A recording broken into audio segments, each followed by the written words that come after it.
Hi friends, Bhadravati సేనాపతి మాట్లాడుకుంటున్న మాటలు వినేసిన ప్రేమ, ధీరజ్ దగ్గరికి వెళ్ళిపోయిన ప్రేమ. ఇదంతా ఎలా జరుగుతుందో తెలుసుకోవాలనుకుంటే వీడియోని పూర్తిగా చూసేసేయండి. ఇంకా ప్రేమ ఎందుకు నాకు ఇచ్చిన మాట తప్పావు, నా గతం గురించి చెప్పను అని చెప్పి ఎందుకు చెప్పావు అని అంటూ ఉంటోంది. ఎంత ప్రేమించాను నిన్ను, నా ఊపిరే నువ్వే అనుకున్నాను. ఆ ప్రేమని నీపై నేను పెట్టుకున్న నమ్మకాన్ని పోగొట్టేశావు. ఐ హేట్ యూ ధీరజ్ అని చెప్పి ప్రేమ అంటోంది. అప్పుడు ధీరజ్, నువ్వు కాదు, నిన్ను ఎంత ప్రేమించినా నువ్వు మీ వాళ్ళకే సపోర్ట్ చేస్తావు.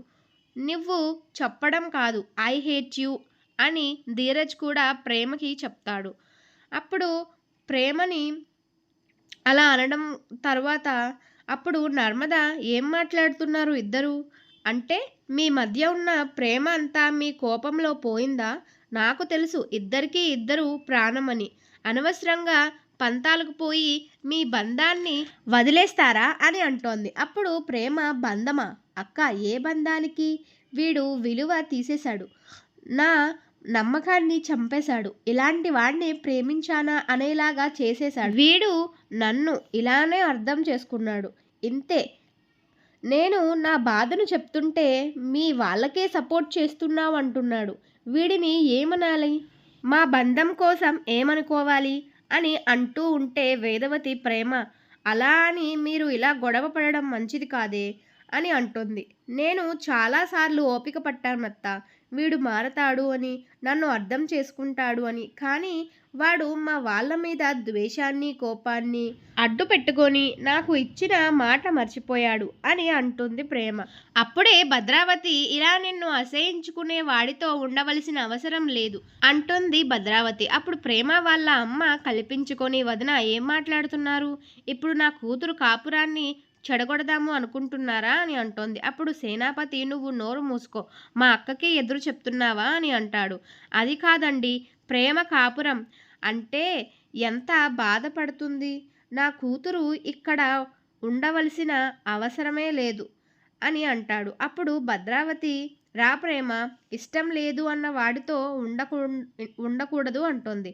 అప్పుడు ధీరజ్, వెళ్ళిపో, మీ వాళ్ళనే సపోర్ట్ చేసుకో, నువ్వు నాకు అక్కర్లేదు అని కోపంగా అంటాడు. అప్పుడే భలే ఛాన్స్ ఇచ్చావురా అని చెప్పేసి భద్రావతి ప్రేమని తీసుకువెళ్ళిపోతూ ఉంటుంది.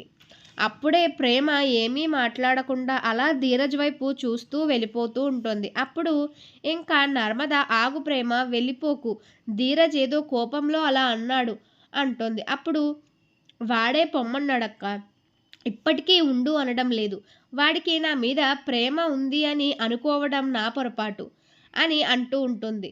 అప్పుడే వాళ్ళ అత్త వాళ్ళ ప్రేమని లాక్కెళ్ళిపోతూ ఉంటుంది. అలా వాళ్ళ ఇంటికి వెళ్తూ ఉంటుంది. అలా వాళ్ళ ఇంటిలోకి వెళ్ళాక భద్రావతి వాళ్ళ అమ్మ, ఏంటే మీరు చేసింది? అందరూ కలిసిపోతారు అనుకుంటే వీళ్ళ కాపురంలో గొడవలు సృష్టించి వీళ్ళని విడగొడతారా? ఇలాగా దీన్ని పుట్టింటికి తీసుకువస్తారా అంటోంది.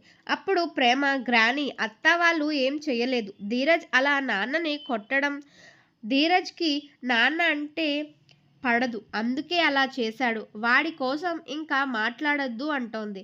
అప్పుడు ప్రేమ వాళ్ళ అమ్మ, నీకు ఇప్పుడు అర్థం కాదే, కోపంలో ఏదేదో మాట్లాడుతున్నావు, అక్కడ జరిగిన దాంట్లో ధీరజ్ తప్పేమీ లేదు, మీ నాన్ననే వాళ్ళని రెచ్చగొట్టాడు అంటోంది. ఇది ఇలా జరుగుతూ ఉండగానే రామరాజు ఇంట్లో కోపంగా కూర్చొని ఉంటాడు. అప్పుడు ఎవరూ మాట్లాడరు. ఇంకా అదే చనువుగా తీసుకొని వల్లి కల్పించుకొని ఇలా అంటూ ఉంటుంది. అమ్మో అమ్మో, ప్రేమ ధీరజుల్ది ప్రేమ పెళ్ళి కాదా? వీళ్ళిద్దరూ లేచిపోయి పెళ్లి చేసుకోలేదా? ప్రేమని ఎవరో మోసం చేస్తే మీరు ధీరజ్కి పెళ్లి చేసుకోమని చెప్పారా అని చెప్పి అంటూ ఉంటుంది. మేనకోడలి భవిష్యత్తు కోసం ఆలోచించారు, బాగానే ఉంది, కానీ మావయ్య గారి పరువు కోసం ఆలోచించలేదా? మీకు ఒక్క మాట అయినా మావయ్య గారికి చెప్పాలనిపించలేదా? వీళ్ళ పెళ్ళయ్యి ఇన్ని రోజులయ్యింది, ఇన్ని రోజుల్లో ఏ ఒక్క రోజు కూడా మీరు మావయ్య గారికి ఈ మాట చెప్పలేదు అని చెప్పేసి వల్లి ఇంకా రామరాజుకి వేదవతి మీద కోపాన్ని పెంచుతూ ఉంటుంది. అప్పుడే ఇంకా వేదవతి, నువ్వు కాస్త ఆపుతావా అని చెప్పేసి అంటూ ఉంటుంది. అప్పుడే రామరాజు, అదే మాట నేను అంటే నన్ను అలానే అంటావా అని చెప్పి అంటే, శ్రీరామ శ్రీరామ, నేనెందుకు అలా అంటానండి, మీ మన 2 కుటుంబాల మధ్య గొడవలు ఇంకా పెరిగిపోతాయని ఇదంతా మీకు చెప్పకుండా దాచాను. అంతేగాని మీరు ఇలా బాధపడతారని అనుకోలేదండి. నేను ఎప్పుడూ మీ దగ్గర దాచాలని అనుకోలేదు. చెప్దామనుకున్నాను. గానీ మీకు ఇలా కోప్పడతారని నేను చెప్పలేదు అని చెప్పేసి వేదవతి అంటూ ఉంటుంది. అప్పుడు నర్మద వచ్చి, "అవును మావయ్య, నిన్న కూడా మా అత్తయ్య గారు మీకు ఈ విషయం చెప్పాలనే అనుకున్నారు. కానీ నేనే ఆపేశాను. మీకు తెలిస్తే కోప్పడతారని, బాధపడతారని, ఈ 2 కుటుంబాల మధ్య ఇంకా ద్వేషం పెరుగుతుందని మేము ఆగామే గానీ, మీ మీద గౌరవం లేక కాదు" అని చెప్పేసి నర్మద అంటూ ఉంటోంది. అప్పుడే సాగర్, "నువ్వు నోరు మూసుకో. నువ్వు కూడా ఈ విషయాన్ని నా దగ్గర దాచావు. నీకు మాట్లాడే అర్హతే లేదు" అని చెప్పేసి నర్మదని అంటూ ఉంటాడు. "అది కాదు సాగర్, నేను చెప్పేది విను" అని చెప్పి సాగర్‌కి నర్మద చెప్తూ ఉంటుంది. అక్కడ అందరికీ ఫోన్ చేసి మాట్లాడి, అందరి డెసిషన్ తీసుకొని చేసే అంత టైం లేదు. అక్కడ ఆల్రెడీ పోలీసులు వచ్చేశారు. ప్రేమ రూమ్ బయటే ఉన్నారు. అందుకు ప్రేమ పరువు పోతుంది అని చెప్పేసి ఇలా చేశాము అని చెప్పేసి నర్మద అంటూ ఉంటుంది. అయినా సరే తర్వాత నువ్వైనా చెప్పాలి కదా అందరికీ. నువ్వు చెప్పలేదు అంటే నిన్నేమనుకోవాలి అని చెప్పేసి సాగరుని నర్మద గొడవ పడుతూ ఉంటే, అప్పుడే ఇంక రామరాజు, "ఇంక ఆపుతారా" అని చెప్పేసి అంటూ ఉంటారు.